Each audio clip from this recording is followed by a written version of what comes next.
내가 자식한테 용돈 보낸 것도 이제는 세무조사 대상이 된다고요? 현금 인출한 이유를 설명하라니요? 그냥 병원비 내려고 뺀 건데요. 누구나 한 번쯤 겪는 평범한 일들. 그런데 이 평범한 거래가 어느 날 갑자기 국세청의 레이더에 포착되고 등기 우편 한 장이 날아옵니다. 귀하는 세무조사 대상자로 선정되셨습니다. 나는 잘못한 게 없는데 그런데도 세무조사를 받아야 한다고요? 2025년 8월 대한민국 국민 누구나 AI의 감시망 안에 들어갑니다. 카드 사용, 계좌 거래, 자녀 용돈, 부모 지원비까지 이제는 사람이 아닌 인공지능이 실시간으로 감시하고 분석합니다. 더 이상 나는 해당 업계지는 없습니다. 고소득자나 사업자만의 일이 아닙니다. 이제는 나와 가족, 그리고 여러분 모두의 이야기입니다. 오늘 영상에서는 국세청이 어떻게 AI를 활용해 개인을 조사하는지, 그리고 어떤 경우에 세무조사 대상이 되는지 구체적인 사례와 함께 하나씩 풀어드립니다. 지금부터 시작되는 이 영상, 여러분의 일상을 지키는 가장 중요한 시간이 될 수 있습니다. 절대 놓치지 마세요. 일부 이제는 AI가 개인까지 감시한다. 국세청이 세무조사를 한다는 소식. 이제는 더 이상 특별한 뉴스가 아닙니다. 사업을 하다 보면 고소득자라면 언젠가는 한 번쯤은 받게 되는 게 세무조사였죠. 그런데 말입니다. 이제는 개인도, 평범한 월급쟁이도, 은퇴한 노부부도 AI의 감시 대상이 됩니다. 2025년 8월 국세청은 AI 시스템을 통해 개인 정기 세무조사 대상을 자동으로 선정하기 시작합니다.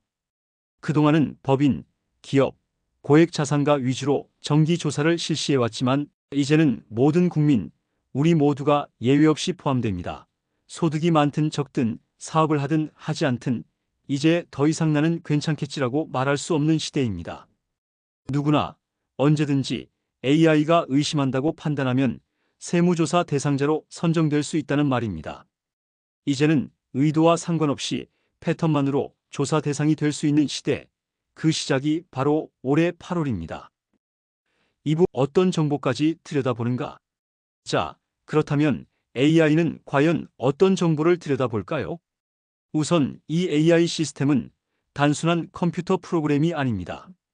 국세청이 수년간 쌓아온 빅데이터, 그리고 금융기관, 카드사, 심지어 온라인 플랫폼까지 연결된 정보를 통합해 학습하는 초정밀 시스템입니다. 이 AI는 여러분의 다음과 같은 데이터를 실시간으로 감시합니다.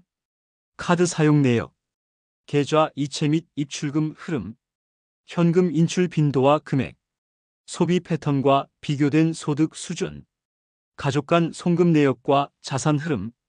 예를 들어 이런 질문들에 답해야 할 수 있습니다. 왜 매달 같은 금액이 자녀에게 송금되었는가? 이 현금 인출은 어떤 용도인가? 신용카드 사용액은 소득 수준에 비해 과도하지 않은가? 가족 간 주고받은 돈은 증여인지, 단순 생활비인지, 갑작스러운 고가 물건 구매의 자금 출처는 무엇인가? 이 모든 판단은 이제 사람이 아닌 AI가 내립니다. 수백, 수천 개의 항목을 실시간으로 분석해 조금이라도 정상적이지 않은 흐름이 보이면 그 즉시 의심 거래로 분류되고 세무조사의 문턱에 서게 되는 것이죠.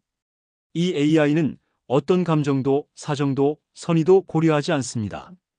그저 숫자와 흐름, 패턴만으로 판단할 뿐입니다. 이제는 억울함보다 준비가 필요한 시대입니다.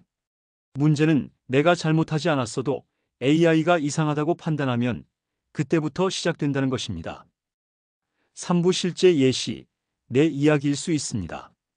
이제는 세무조사가 남의 일이 아닙니다. 아무리 평범하고 성실하게 살아왔더라도 AI가 이상하다고 판단하면 그 순간부터 조사 대상이 될 수 있습니다. 첫 번째 사례는 평범한 아버지의 용돈 송금 이야기입니다. 경기도에 사는 60대 A씨는 은퇴 후 소소한 연금 생활을 하며 매달 자녀에게 50만 원씩 생활비를 보냈습니다. 아버지로서 당연한 마음으로요. 그렇게 보낸 돈이 3년간 총 1,800만 원이 되었습니다. 그러던 어느 날 세무서에서 전화가 옵니다. 귀하는 편법 증여 의심자로 세무조사 대상이 되셨습니다. A씨는 당황했습니다. 그게 무슨 소립니까? 그냥 생활비 준 건데요. 하지만 국세청은 말했습니다. 그렇다면 증빙할 자료를 제출해 주세요. AI는 이 거래를 반복되는 동일 금액 송금, 즉 편법 증여 패턴으로 분류한 것입니다. 두 번째 사례는 어머니의 결혼 자금 지원 이야기입니다. 서울에 사는 70대 B씨.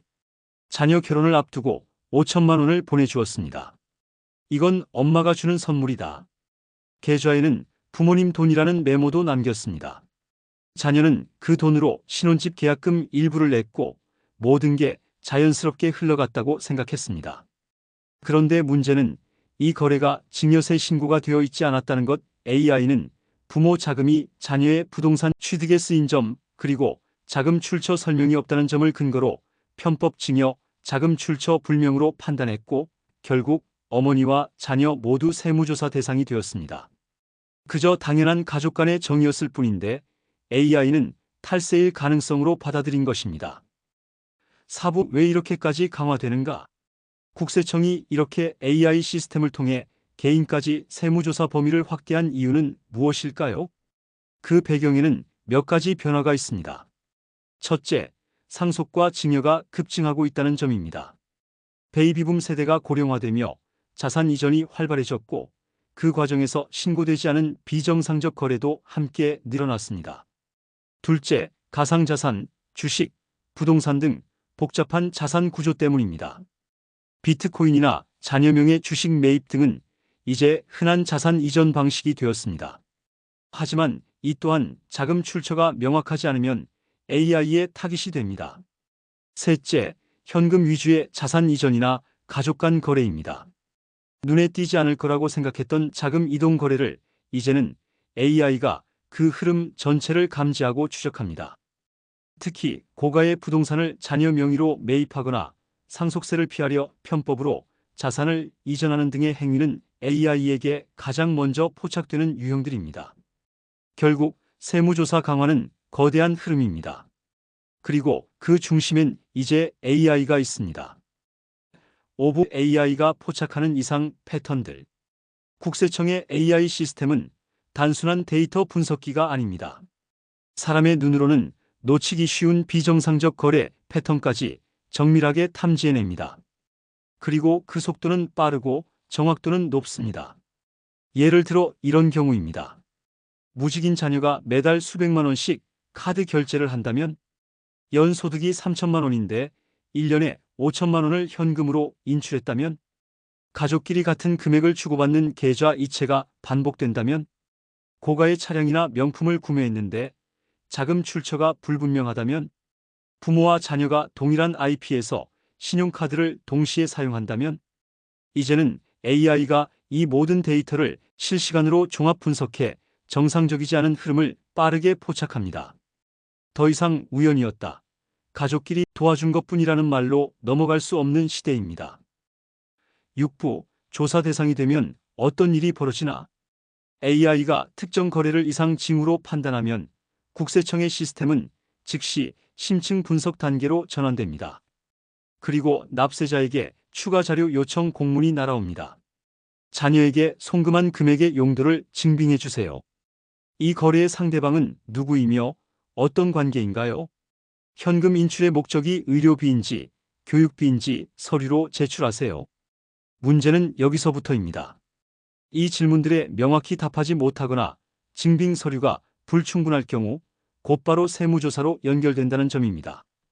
특히 가족 간 거래처럼 선의와 정으로만 이루어진 금전 거래는 명확한 기록이 없으면 오해를 살 수 있고 AI는 정황보다는 패턴을 근거로 판단하기 때문에 더더욱 철저한 대비가 필요합니다. 7부, 더 큰 문제. 가족 전체가 조사된다. AI가 특정 개인의 거래를 이상 징후로 감지하면 그 분석은 해당 개인만으로 끝나지 않습니다. 국세청의 AI 시스템은 거래의 흐름과 연결고리를 따라 가족 전체의 금융거래를 추적하기 시작합니다. 예를 들어 아버지가 자녀에게 송금한 자금이 자녀의 계좌를 거쳐 손주의 학원비로 지출됩니다. 배우자는 별도로 대출을 상환하고 그 자금의 출처가 불명확한 경우에 이 모든 과정은 AI 시스템 안에서 연결되어 해석됩니다. 돈은 흐릅니다. 그리고 그 흐름은 연결되어 있습니다. 결국 한 사람이 조사 대상이 되면 그 자금을 주고받은 가족 모두의 거래 내역이 열리게 되고, 의심의 고리가 이어지면 세무조사도 가족 전체로 확대되는 겁니다. 과거에는 상상도 못했던 일이 이제는 일상이 되고 있습니다. 8부, 어떻게 대비해야 하는가?